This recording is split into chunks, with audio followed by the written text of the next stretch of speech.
Bienvenidos a este panel de los beneficios de la factura electrónica. Muchas gracias por su asistencia. Asistencia, por supuesto, a nuestro 2016 Andy Outsourcing Summit. Hoy nos acompañan unos panelistas excelentes. Primero está el doctor Luis Vil Céspedes, que es actualmente subdirector de Fiscalización Tributaria de la Administración de Impuestos de la DIAN. El doctor Santiago Ángel, que es actualmente director de regulación del Ministerio de Comercio, Industria y Turismo, y el doctor Jorge López, que es el presidente de Mexipac, la Asociación Mexicana de Proveedores Autorizados de Certificación. Hoy, pues vamos a hablar de un tema bastante taquillero, bastante bueno, muy innovador, que es factura electrónica. Nuestro país es uno de los últimos en adoptar la facturación electrónica en América Latina. Tenemos un reto gigantesco de aquí en adelante y pues les vamos a hablar un poco de los beneficios, de cómo se han ido implementando, de cuáles son las normas aplicables, en fin.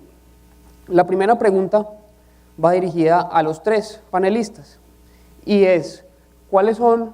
En primer lugar, pues va a hablar el doctor Luis Vil y nos va a contar cuáles son esos beneficios de la factura electrónica desde el punto de vista de la administración de impuestos. Entonces, doctor, le doy la palabra.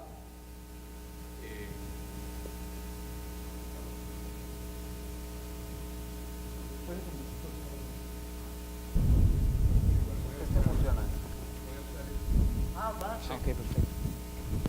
Ganso.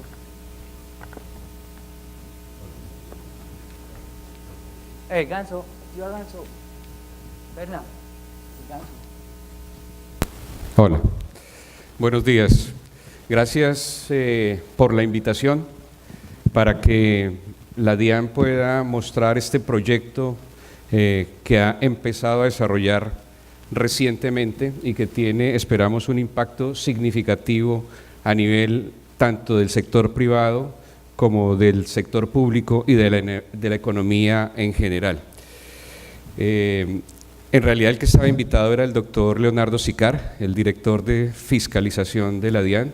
Desafortunadamente por una de esas citaciones al Congreso no pudo hacerse presente, pero voy a transmitirle su mensaje. La invitación es a conversar, como lo dice Juan José, alrededor del tema de los beneficios de la factura electrónica, pero en realidad consideramos que la factura electrónica, aunque quizás en su origen tiene un componente muy alto acerca de los beneficios en materia de control y cumplimiento fiscal y tributario, en realidad la factura electrónica se ha convertido en un proyecto de gobierno. Y es un proyecto además de gobierno porque tiene una gran cobertura y se vuelve un instrumento de política pública. Por eso la factura electrónica además hace que sean partícipes tanto el Ministerio de Comercio, Industria y Turismo como el mismo Ministerio de las Tecnologías y las Comunicaciones. Factura electrónica es uno de los proyectos de la Ruta de la Excelencia, por ejemplo. El proyecto nace dentro de un marco y dentro de un ambiente donde predomina la cultura del papel, donde el papel es sinónimo como de garantía y de tranquilidad, pero donde tenemos que movernos hacia un mundo digital que permita la interoperabilidad y en general las transacciones dentro de un ambiente económico mucho más eficiente, dentro de una economía digital. ¿Cuál es el modelo que tenemos para expedición de la factura? Hay unos participantes básicos, como en cualquier mercado.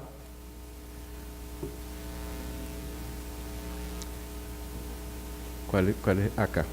Como en cualquier mercado, hay unos oferentes de bienes y servicios y hay unos compradores de esos bienes y servicios. Y esa transacción se refleja en un documento que es la factura, digamos que es el elemento mínimo básico del mercado. El participante, que es el facturador, él puede pasar a facturar electrónicamente, ya sea directamente a través de un desarrollo propio o puede usar un proveedor tecnológico. Hay en el mercado ya una gran serie de proveedores. Es más, en el proyecto piloto nuestro contamos con un número interesante ya de proveedores tecnológicos que están participando y ellos serían quienes van a proveer la factura electrónica a la DIAN, a la Administración Tributaria. O, como decía, ese participante también, ese facturador electrónico lo puede hacer directamente cuando desarrolla él su propio sistema. Aquí vale la pena hacer una aclaración, y es que dentro de este modelo el país decidió que la factura electrónica va a llegar a la DIAN dentro de las 48 horas siguientes. En algunos países como Brasil esto es en tiempo real. El país decidió que fuera 48 horas después para ir como en un proceso paulatino de adaptación donde tendamos a ir a tiempo real también.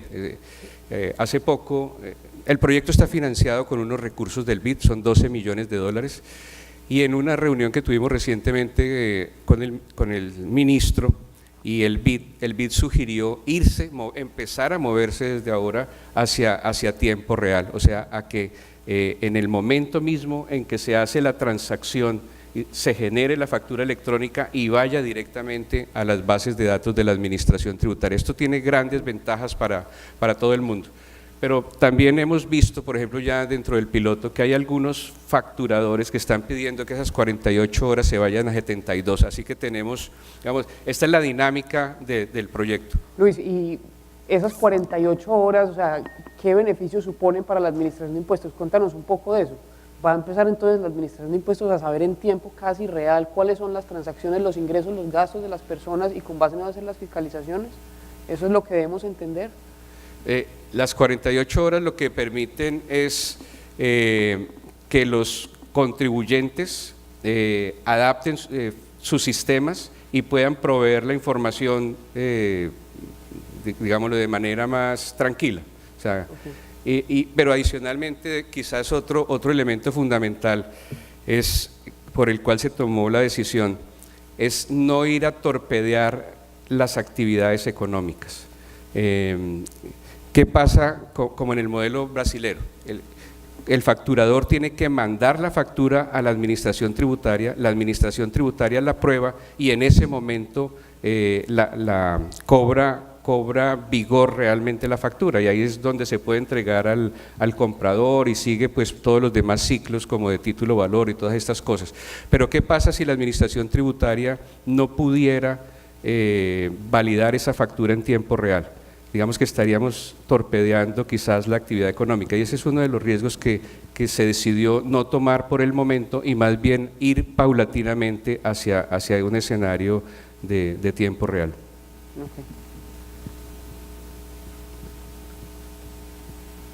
Podemos, esto va a ser la interacción. De pronto vamos a tener una pregunta adicional de cómo va a funcionar el sistema de la DIAN, que es lo que veo que vas a exponer ya.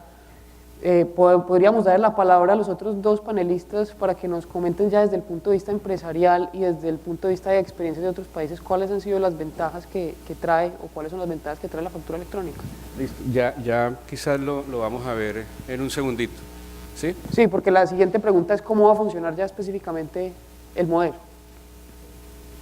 ¿Cómo va a funcionar más específicamente el modelo? Sí, o sea, la siguiente pregunta, pero démosle la palabra a los otros dos panelistas para que nos cuenten de los beneficios Listo, de la factura. Perfecto. Y continuamos con el modelo. Okay.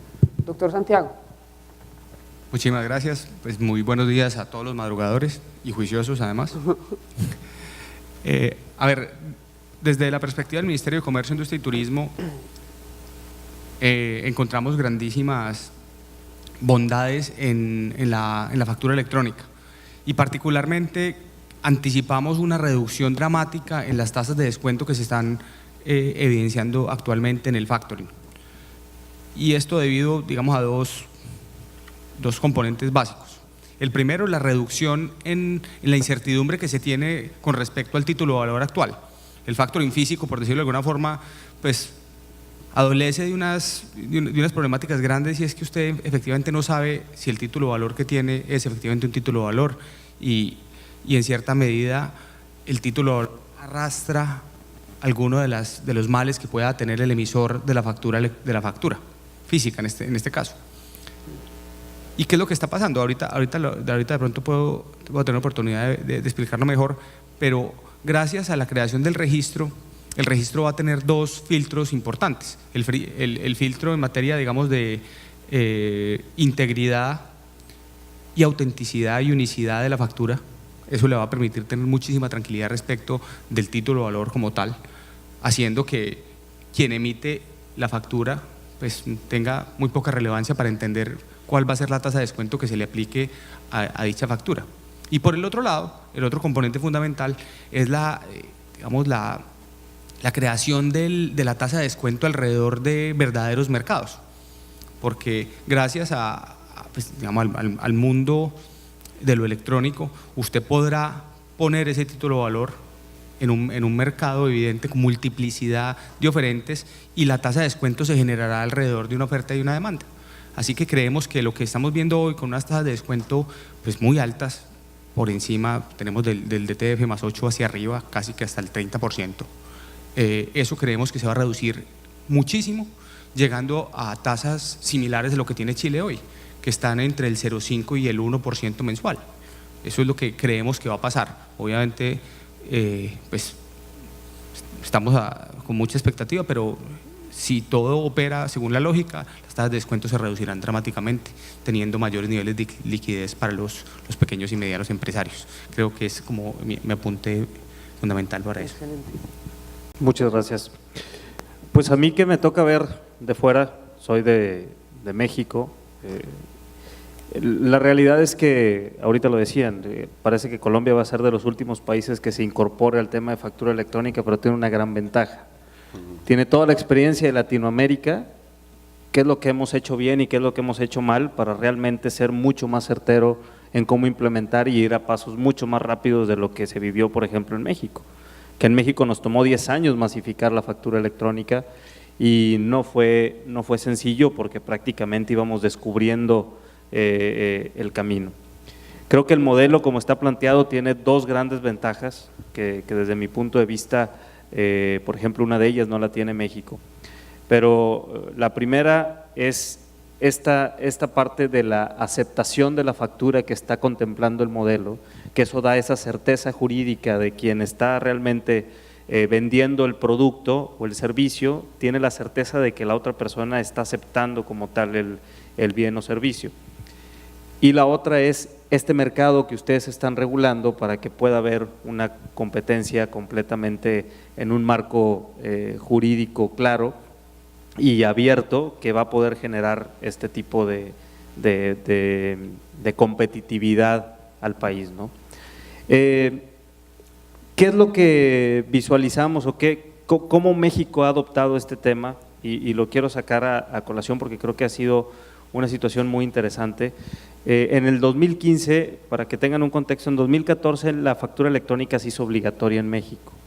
Antes de que se hiciera obligatoria, más o menos había el 40% de los contribuyentes del país ya en esta modalidad de factura electrónica.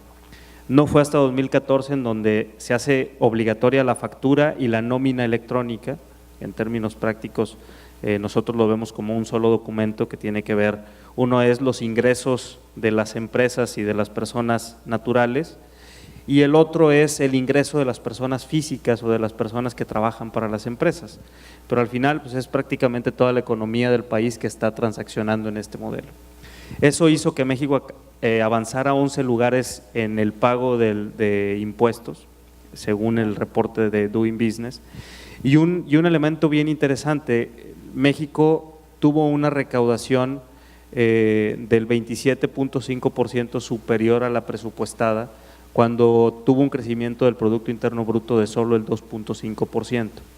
Y esto está muy relacionado al tema de la digitalización que se ha dado de manera importante en el país en los últimos años. Hoy en día México ya tiene obviamente factura electrónica, nómina electrónica, contabilidad electrónica, tiene buzón tributario y está ya salieron y están saliendo las primeras auditorías electrónicas.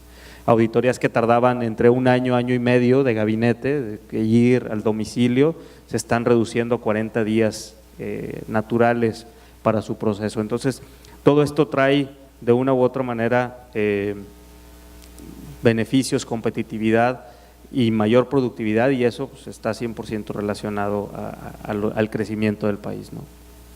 Okay.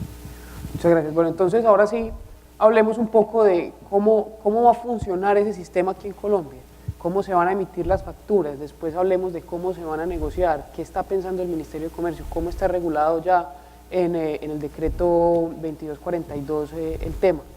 Cuéntanos un poco de eso, Luis, muchas gracias.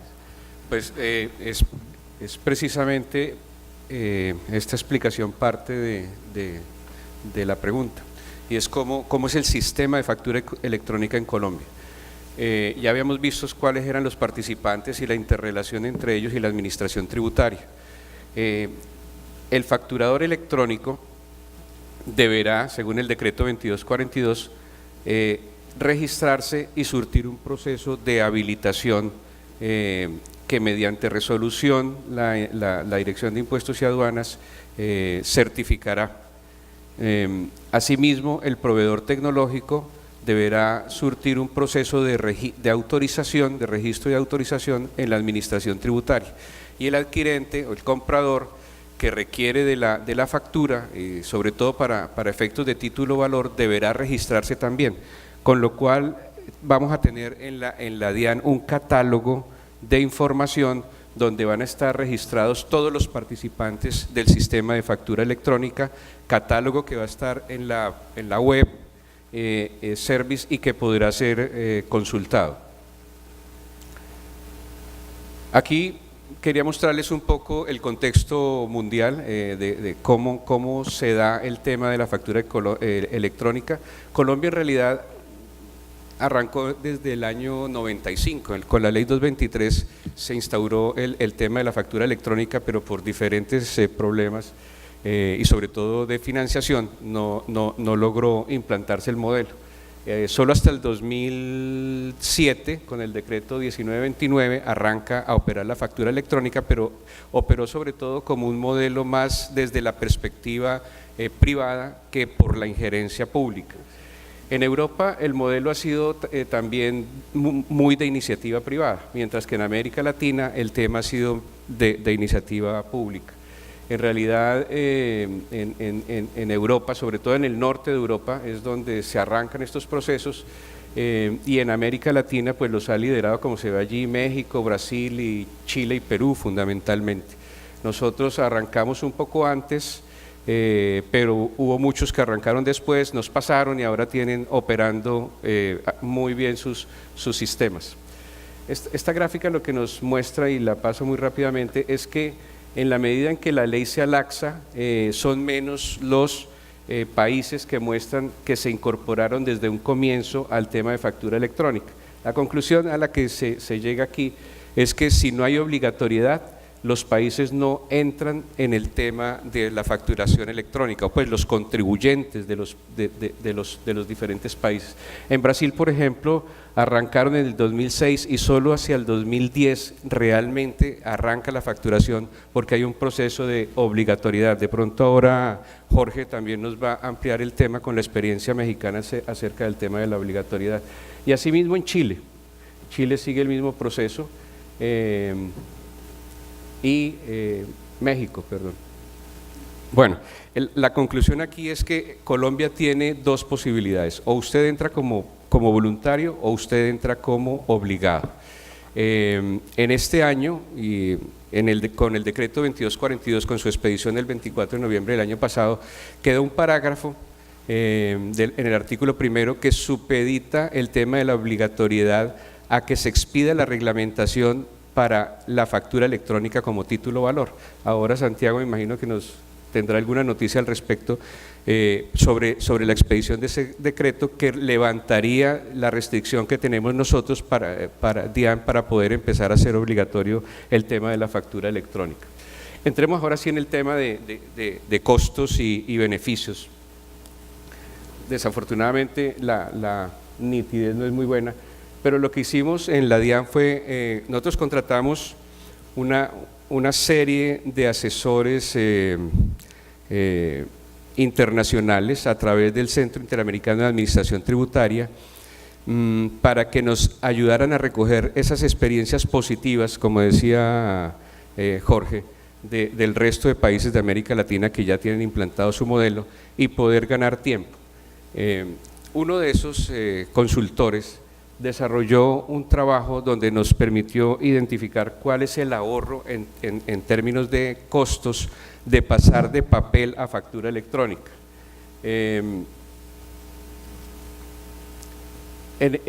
Los costos que están aquí medidos son los de emisión, envío a través de cuando se digitaliza y se envía por un correo normal la factura electrónica, o cuando se usa un servicio de mensajería o el mensajero propio de la empresa, los costos de archivo, en fin, los principales costos en que incurre una empresa. El costo por factura electrónica es de cerca de $1 y el costo, según ese estudio, de la factura electrónica es de 0.37 centavos de dólar. O sea que el ahorro en costos es fundamental.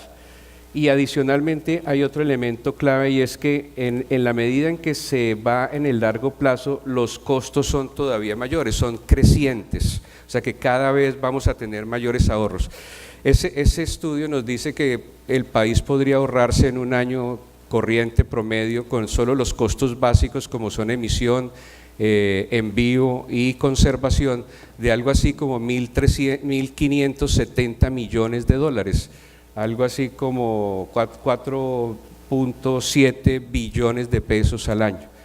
Ese sería el ahorro y la mayor eficiencia que lograría la economía pasando de papel a factura electrónica.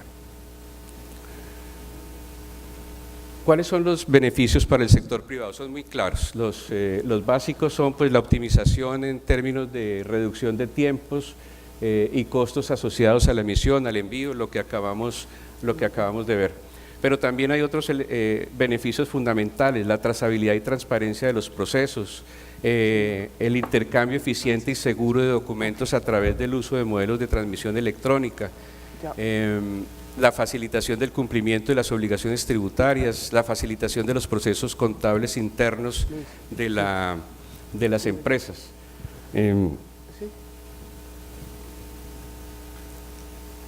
Este es como el ámbito de aplicación de la factura electrónica, y aquí lo que se ve es que hay un beneficio adicional, y es la interoperabilidad. Aquí hay varios actores.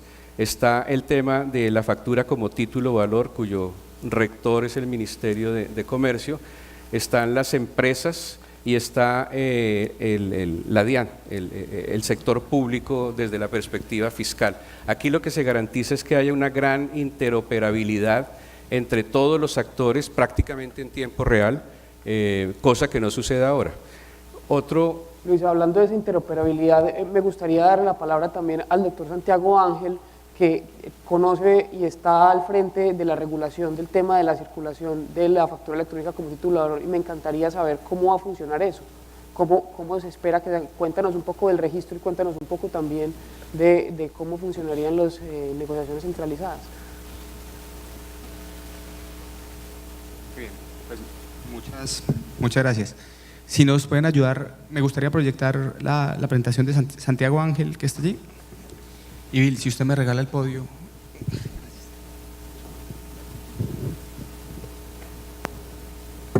Muchísimas gracias. Pues efectivamente, para nosotros es cardinal el proceso de factoring electrónico. Requería efectivamente del proceso de masificación de la factura electrónica, y en ese orden de ideas, tan pronto se dio el punto de partida de la masificación, pues desde el Ministerio de Comercio, Industria y Turismo impulsamos el tema del factoring, que viene desde la Ley 1231 del 2008. Pero pues obviamente veníamos atados y estábamos esperando que se lanzara el proceso de masificación. Tan pronto se hizo, incluimos el artículo 9 del Plan Nacional de Desarrollo, el cual establece la creación del registro único de factura electrónica, y ese es el punto de partida realmente de lo que estamos haciendo hoy. ¿Y por qué estamos tan preocupados con el tema del factoring? En Colombia hay una gran tragedia alrededor del emprendimiento, Y es que, número uno, nosotros no le prestamos a los emprendedores, todo el mundo lo sabe. Un emprendedor normalmente no tiene bienes muebles sobre los cuales pueda entregar digamos, para que le preste un banco, y adicionalmente no les pagamos. Y en digamos, con esas dos grandes dificultades o trabas, creemos que se va a generar emprendimiento. Pues no, eso no va a pasar. Y en ese orden de ideas, pues uno, sacamos la ley pues digamos, desarrollamos todo el concepto o todo el entramado normativo para las garantías mobiliarias, que permite prestarle al emprendedor sobre bienes muebles, como facturas, cosechas futuras y demás. Por un lado, solucionando el tema del préstamo a los emprendedores, y el otro, solucionando el tema de no les pago. Entonces, un emprendedor inicia pues, con sus propios recursos, normalmente no tiene acceso al crédito, pero adicionalmente hace un gran esfuerzo para poder vender su primera factura y se la venden a 90 días, a un plazo de 90 días, si le va bien. Pensando con ese marco lógico, nadie sobrevive el Valle de la Muerte. Así que desarrollamos el tema del factoring, y es de darle las condiciones para que pueda negociar a una tasa de descuento lógica esa factura que por fin logró sacar adelante. Nosotros que estamos regulando actualmente todo el tema de circulación de la factura electrónica, la operación del registro y la operación de los sistemas de negociación electrónica. No me quiero detener mucho en el decreto que ya está a puertas de salir, pero les quería explicar cómo funciona, cuál es la interoperabilidad entre la DIAN y nosotros. Existe un universo gigantesco de facturas que se emiten en el país, regulado por el decreto 2242 y las diferentes normas, entre ellas el Código de Comercio. De todo ese universo hay unas facturas que son aceptadas. Tan pronto vamos a hablar de el vendedor de aguacates y el comprador surti aguacates, gran comprador. Tan pronto el vendedor de aguacates le entrega el pedido de aguacates a surti aguacates y surti aguacates acepta la factura que le llega, esa factura deviene un título valor, con una condición muy, muy interesante. Y es que obviamente tiene unas condiciones de negociación que le da la 1231. En ese orden de ideas, el vendedor de aguacates tiene un título valor que puede entrar a negociar. Y allí se distinguen claramente los dos universos, un universo grande, que son de todas las facturas que han sido emitidas en Colombia, y un universo más pequeño de todas esas facturas, las que fueron aceptadas y que adicionalmente tienen una vocación de ser circuladas. Esas entran al registro único de factura electrónica, que tiene unas condiciones específicas. Y es que allí me permite poner a circular la factura de forma directa, es decir, que yo pueda con BIL negociar directamente la factura, o la pueda llevar a un sistema electrónico de negociación, en donde se forma un mercado alrededor de la factura electrónica. Y lo que les quiero explicar rápidamente es cómo funciona esto.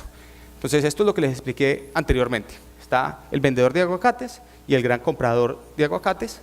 Alrededor de, digamos, se da una relación negocial, un negocio que se plasma en una factura electrónica. Esa factura electrónica puede ser aceptada o rechazada. En el momento en que se da la aceptación, vuelve al vendedor de aguacates, quien tiene un título valor, y en caso de que quiera ponerlo a circular, es decir, de que no quiera esperar el plazo de los 90, 120, 60 días, sino que quiero venderlo con una tasa de descuento, pues acudo al registro único de factura electrónica y acudo a uno de los dos modelos de negociación. El modelo de negociación directa es el siguiente. El emisor de la factura, el vendedor del aguacate, lleva su factura ya aceptada, que es un título valor, y llena, digamos, un formulario en el cual da información básica respecto de él mismo y del deudor o el vendedor o el gran comprador de aguacates, surti aguacates, por decirlo de alguna forma. Este registro tiene un deber de custodia que le implica que tiene que hacerle dos filtros importantes en materia de interoperabilidad. Genera las condiciones de autenticidad e integridad de la factura con la DIAN. Frente a este gran universo, esta gran base de datos de la DIAN de todas las facturas, se interopera con esa base de datos y garantiza que la factura que se está metiendo al registro único de factura electrónica es efectivamente la misma que está en la DIAN, con las mismas condiciones, con el mismo comprador, con el mismo vendedor. Y adicionalmente le hace otro filtro con la UIAF en materia de lavado de activos. Así que tenemos una total tranquilidad respecto del título valor que se está ingresando al registro único de factura electrónica. Y allí se da entonces una condición efectiva de que se rechaza la factura por no pasar los dos filtros, el de la DIAN o el de la UIAF, o entra al registro único de factura electrónica. Y en ese orden de ideas, al entrar, se desprende, el título o valor ya no tiene ningún tipo de vicio que provenga del emisor de la factura electrónica.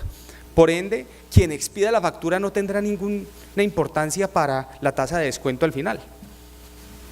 Cuando se calcule la tasa de descuento, lo único que se va a revisar es el comportamiento crediticio del verdadero deudor de la factura. En este caso, Surti Aguacates, que tiene un excelente comportamiento de crédito, razón por la cual la tasa de descuento debería ser bajísima, privilegiando, en este caso, a quien vende la factura, que es el pequeño y mediano empresario, cosa totalmente contraria a lo que pasa hoy. Hoy el factoring físico arrastra los vicios del emisor de la factura electrónica, que es una de las grandes falencias. Entonces, ¿qué pasa aquí en la negociación directa? Pues efectivamente yo ya tengo mi comprador, quien será el nuevo tenedor legítimo y quien será quien puede volver a poner a circular la factura repitiendo este proceso, o yendo a un sistema de negociación, o esperar el plazo y cobrar la factura. El otro sistema, ¿cómo es? Rápidamente, porque nos está acabando el tiempo, pero no uso. El mismo proceso, simplemente que aquí en el formulario el vendedor de aguacates tiene que decirle al registro, yo no tengo quien me compre mi factura, necesito que me lo ponga a negociar en un sistema de negociación, en un mercado donde me encuentre una oferta para mi factura electrónica. Entonces le tengo que dar las condiciones, es decir, le tengo que decir, lléveme esta factura y me la pone en circulación en X o Y sistema de negociación, que son en realidad las plataformas de factoring que hay actualmente. Y son mercados en donde se encuentra la oferta y la demanda respecto de facturas que tengan unas condiciones homogéneas respecto, digamos, de su deudor y de su plazo. Entonces le digo, señor, yo vendedor de aguacates, le digo al señor registro, hágame el favor y me pone en circulación mi factura en este sistema de negociación y a estas tasas de descuento. Eso tiene que ir ahí en el formulario inicial para que el registro le envíe, haga otra vez el mismo proceso de filtro que mencioné anteriormente y se lo envíe a una plataforma de negociación, a un sistema de negociación específico, al que yo le di el mandato específico de enviar. Y ese sistema de negociación inicia una búsqueda de un comprador para mi factura. Y asimismo, tan pronto encontremos un comprador, ese será el tenedor legítimo de la factura electrónica, que se inscribirá en el registro como nuevo tenedor legítimo. Así cierra un poco el sistema y la interoperabilidad que se da entre la DIAN y el factoring electrónico, por decirlo así. Excelente, muchas gracias, Santiago.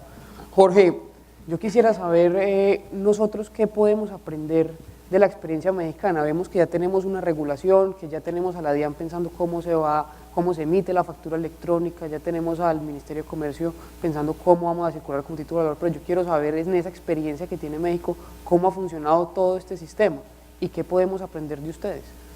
Pues mira, la realidad es que creo que en la reglamentación que está planteada en ambos escenarios creo que es extraordinaria. Creo que realmente han hecho un trabajo de investigación, como bien lo comentaste con la CIAT, muy interesante, que ha logrado identificar muchos puntos débiles. Por ejemplo, en México no tenemos todo este modelo, no tenemos la aceptación y por lo tanto no hay un mercado regulado. Aunque hay un registro único de garantías, no hay un mercado regulado y eso efectivamente evita que haya una mejor forma de poner o de apoyar al pequeño y mediano empresario para que pueda poner a disposición estos documentos. Yo siempre he dicho que para incrementar el Producto Interno Bruto de un país hay que ser más productivo y esto es realmente algo que genera productividad y es algo que definitivamente creo que va a traer beneficios importantísimos en Colombia. En México realmente hemos venido de una evolución de mucho tiempo, en donde hubo muchas resistencias, en donde fue muy difícil convertirlo en obligatoria la factura, pero en el momento en donde se empezaron a dar cuenta de la realidad y los beneficios, que no solamente trae a la administración tributaria, al fisco, sino que trae realmente al empresario. Hoy día el empresario tiene prácticamente automatizados todos sus procesos de cuentas por pagar y de cuentas por cobrar. Hay sistemas que prácticamente automatizan la cobranza, hay sistemas que automatizan toda la parte de pago a proveedores y que logran generar eficiencias de forma importante. Nosotros tenemos estudios que reflejan que en el tema de cuentas por pagar se han reducido hasta el 85-90% de costos relacionados a este tipo de áreas administrativas, que hoy en día necesitaban tener a una persona que coteja la factura con la orden de compra, con los beneficios van a ser mucho más importantes o mucho más interesantes en el sector privado. ¿Y cómo lograron que se masificara el sistema de factura electrónica en México? ¿Qué se hizo? Mira, en 2008 en México había una figura que no sé si en Colombia exista o algo similar. En México había una figura que le llamaban autoimpresores. Los autoimpresores eran grandes contribuyentes que tenían un permiso especial para no tener que imprimir los folios en una imprenta autorizada. Estos grandes impresores, que eran alrededor de 800, el Servicio de Administración Tributaria les dijo: tienes una alternativa en 2009, o regresas al papel o te vas a factura electrónica. Realmente los grandes contribuyentes que ya estaban inmersos en este tema de la digitalización, el 95% optó por irse a la factura electrónica, y ahí es donde empieza el proceso más importante de la masificación. El siguiente proceso es cuando se genera la figura del proveedor autorizado de certificación. Hay una cosa, y es algo que probablemente en Colombia lo vayan a vivir: cuando tienes la posibilidad de medios propios y la posibilidad del proveedor autorizado. El problema con medios propios es que queda en completa responsabilidad del contribuyente el expedir la factura electrónica. Cuando es a través de un proveedor autorizado, hay dos cosas: el proveedor autorizado cobra por servicio. Mientras no haya servicio, no haya operación, no cobra. Por lo tanto, el que tiene las ganas de que se masifique, se intensifique, es el proveedor. Entonces se convierte en un aliado importantísimo para el Servicio de Administración Tributaria, en este caso para la DIAN, para ser ese evangelizador de que esto se vaya masificando. Y en 2011, en México, el SAT decide eliminar el modelo de medios propios y solo hacerlo a través de proveedores autorizados, pero con un plus adicional. Aquí tú mencionas como lo hace Brasil. Brasil depende completamente, para que se expida una factura, Brasil depende que él dé el visto bueno.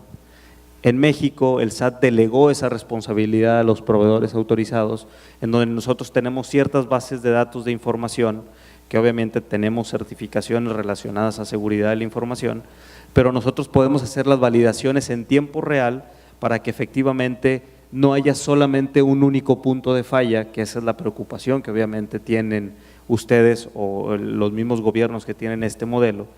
Y lo que hizo el SAT es que esto lo diluyó entre diferentes proveedores para que los proveedores pudieran generar mucho más ancho de banda, y hubiera otra cosa muy importante para la autoridad: una menor inversión de lo que realmente se pudiese especular de lo que habrá invertido Brasil, porque aquí más bien le transmitió al sector privado, que esa es una cosa que ha hecho bien México, ha trabajado muy bien el sector privado con el sector público en esta situación, en donde te doy un permiso especial para que tú puedas hacer esas validaciones que me tocaría a mí como autoridad hacerlas, pero eres altamente regulado, tienes ciertas normas que cumplir, pero eso te evita que hagas inversiones muy importantes como las que hoy en día tiene. México tiene hoy 78 empresas con estas características, hay una cosa muy interesante también con esto: se empiezan a hacer soluciones de nicho, en donde, oye, para los de comercio, para los que le trabajan a la industria petrolera, para los que… Entonces, esto también va especializando mucho las soluciones y va siendo más fácil para los contribuyentes el que esto se dé. Entonces, la clave yo creo que fueron esta situación en 2011, y en 2014 se dicta la ley de que todo mundo iba a expedir factura electrónica. Previo, en 2012, se hizo un apartado en donde se decidió que todos los contribuyentes de más de 4 millones de pesos anuales, según su última declaración, estaban obligados a expedir factura electrónica. Eso ya hizo un salto importante de la pirámide. Todas las medianas, grandes y corporativas se metieron al modelo, y en 2014 se hizo la generalización de la factura electrónica por decreto, y que ahí fue un apoyo importante a los proveedores, porque si tú logras o si buscas masificar a todos los contribuyentes de golpe, siendo tú el único punto de contacto o el único punto de falla, pues se podría generar una contención, la cual se tendría que medir claramente. Al tener esta apertura de más proveedores tecnológicos apoyando en este modelo, se logra que no el riesgo se minimiza, ¿no? Oye, ¿tienes un problema con un proveedor? Bueno, es un proveedor. Hay otros 77 más con los que puedes ir y puedes solventar la situación. Otra cosa que ayudó mucho en la masificación es que en México se estipuló que tanto la autoridad como los proveedores están obligados a ofrecer una solución gratuita a los proveedores, a los clientes, a los contribuyentes.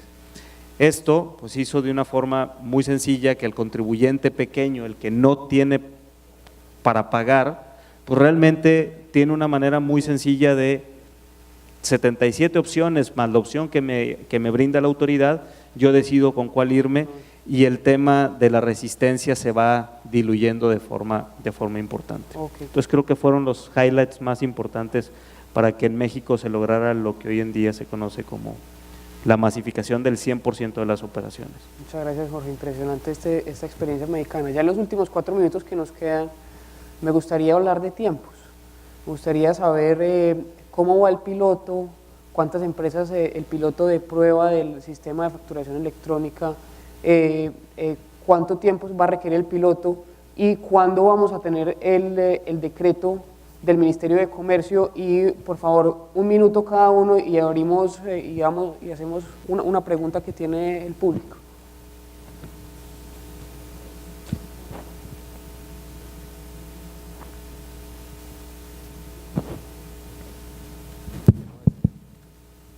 Hola.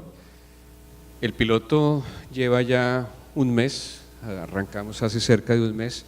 Nuestro horizonte de tiempo son 6 meses, la idea es que hacia septiembre de este año estemos terminando.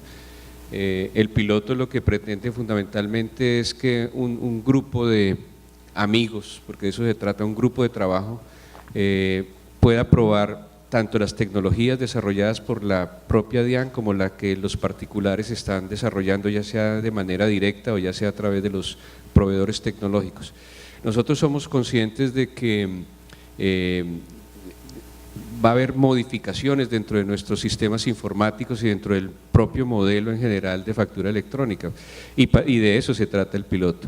Y ya hemos recibido también observaciones en el sentido de pues estos consultores internacionales también ya nos dejaron una serie de observaciones que deben ser incorporados. Por lo tanto, nosotros ya estamos pensando en un sistema informático versión 2 y estamos empezando a recoger todas las observaciones. La idea es que hacia finales de este año, comienzos del siguiente, ya podamos empezar a incorporar dentro del sistema todas estas observaciones que nos han venido haciendo. Terminamos el piloto hacia septiembre, en el segundo semestre de este año tienen que darse buena parte ya de la masificación. Hay un documento COMPES expedido en el año 2013 que habla de que este año deberíamos terminar con 400 facturadores electrónicos, que el año siguiente deberíamos tener cerca de 15.000 facturadores adicionales y terminar en el 2018 como con 45.000 facturadores electrónicos adicionales. Estas son las metas del documento COMPES, pero en la realidad la entidad es mucho más agresiva y lo que esperamos es hacer una masificación mucho más ágil y mucho más rápida. Digamos, el potencial son por lo menos 350.000 contribuyentes de IVA que facturan además. Entonces lo que vamos a ver es cómo vamos a hacer esa curva de masificación, tratando de que en 3 años lográramos llegar a un potencial alto. Muchas gracias. ¿Y el Ministerio de Comercio cómo ve los tiempos? Bueno, por el lado de comercio, nosotros la expedición del decreto nos ha tardado un poquito más de lo que pensábamos. Hoy creo yo que más o menos en 1 mes debemos estar teniendo un decreto ya firmado tanto por el Ministerio de Comercio como el Ministerio de Hacienda y Presidencia, y espero pues que nadie de los que esté presente me haya oído decir esto mismo hace 1 mes. Entonces, pero eso es más o menos lo que tenemos, ¿no? Ya llevamos digamos, las condiciones de negociación de la interoperabilidad entre los dos registros eran algo complejas y necesitábamos llegar a un nivel de detalle importante. Pero ya tenemos, el proyecto de decreto ya está terminado, inclusive ahorita voy a perseguir a la ministra para que me lo firme. Pero este no es el punto, digamos, este no es el fin del camino.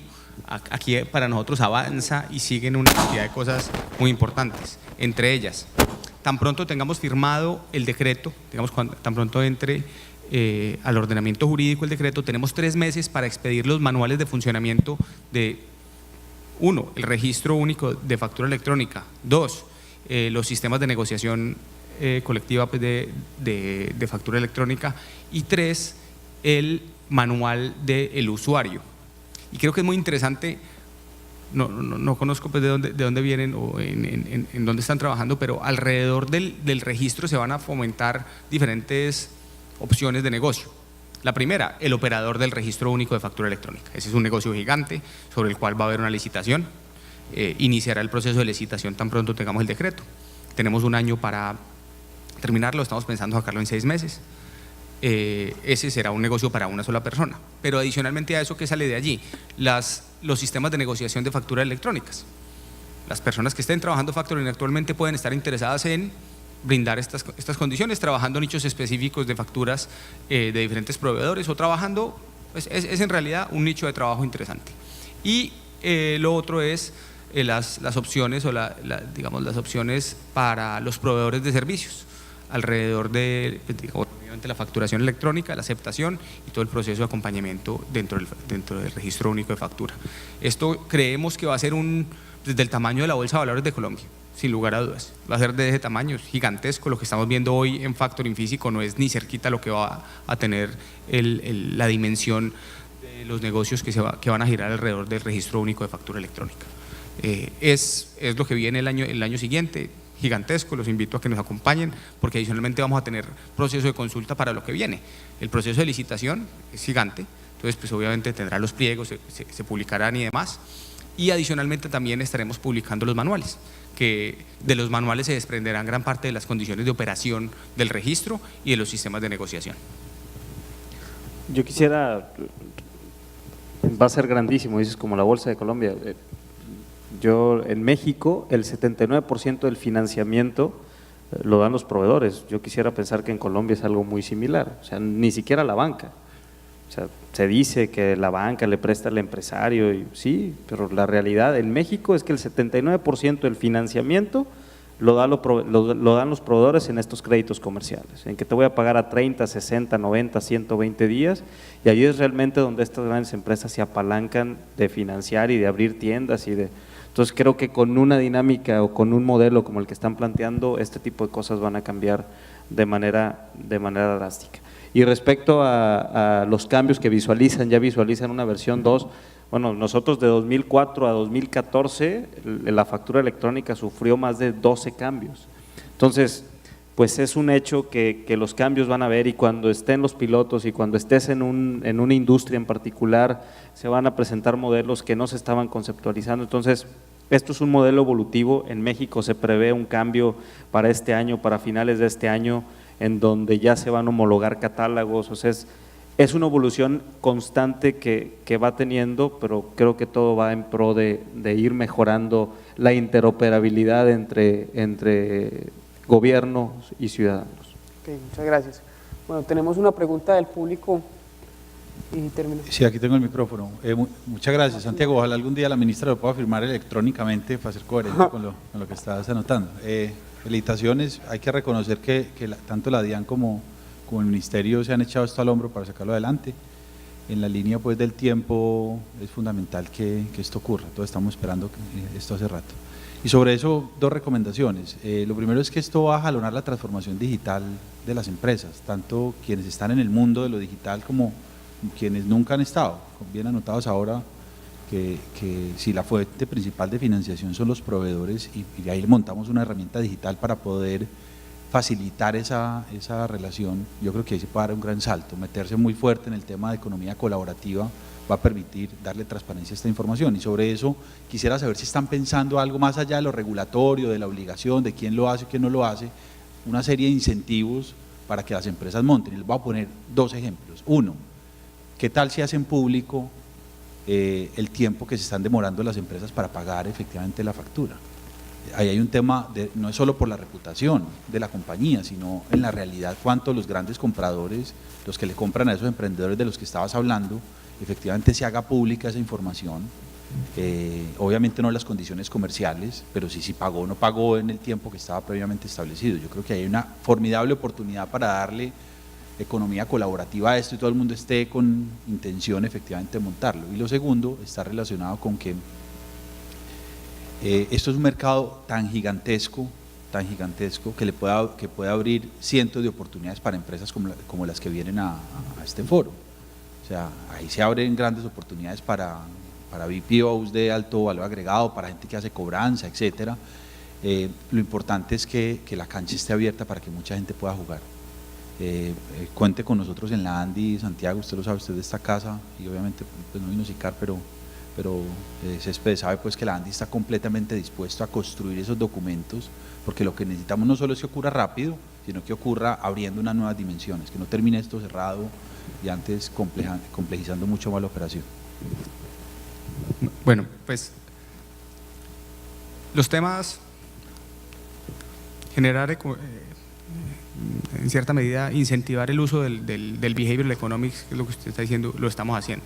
El decreto plantea la generación de información para una mejor toma de decisión por parte del vendedor de la factura. ¿Y eso qué implica? Pues generar publicidad respecto de las tasas a las cuales se están negociando las principales facturas y obviamente los plazos a los que se están negociando. Entonces, una factura, otra vez de Surtiaguacates, se está negociando una factura de Surtiaguacates a 90 días de plazo, se está negociando en promedio a un 12%. Usted verá, usted tiene una factura de ese estilo, mire a ver cómo la vende, pero usted ya sabe, tiene mejores condiciones para tomar una decisión racional, cosa que no pasa actualmente. Usted va a hacer el factoring y pues más o menos hay una economía muy imperfecta alrededor de lo que está pasando hoy. Y toda la publicidad, nosotros tenemos unos altos estándares de participación y publicidad respecto de los actos administrativos que estamos emitiendo. Entonces, en el decreto, en su momento la ministra Cecilia dio la orden y dio las pautas claras. El registro se va a licitar abiertamente, bajo condiciones de igualdad para todos los jugadores, y adicionalmente dentro del proceso, digamos, de ideación tratamos de generar pues, multiplicidad de oportunidades de negocio alrededor de esto, y eso fue lo que les describí anteriormente. O sea, no se agota únicamente con quién va a operar el registro, sino que también de allí van a salir muchísimas oportunidades para todos. Con eso sí cuenten, vamos a tener procesos de participación para creación de los manuales. Obviamente tenemos una prisa, razón por la cual los invitamos al orden y al juicio en la participación y en el envío de los comentarios, pero sin lugar a dudas eso será abierto. Bueno, ¿hay alguna otra pregunta? Ya. Perfecto, bueno, muchas gracias a los panelistas, al Ministerio de Comercio y la DIAN, pues saben que en la ANDI cuentan con un aliado estratégico para todos estos temas. Nosotros estamos muy pendientes de que se vaya desarrollando en este proceso y estamos para apoyarlos. Doctor Jorge, muchas gracias por su compañía y por compartirnos la experiencia de México, que en verdad es espectacular. Y a todos ustedes, muchas gracias por su asistencia.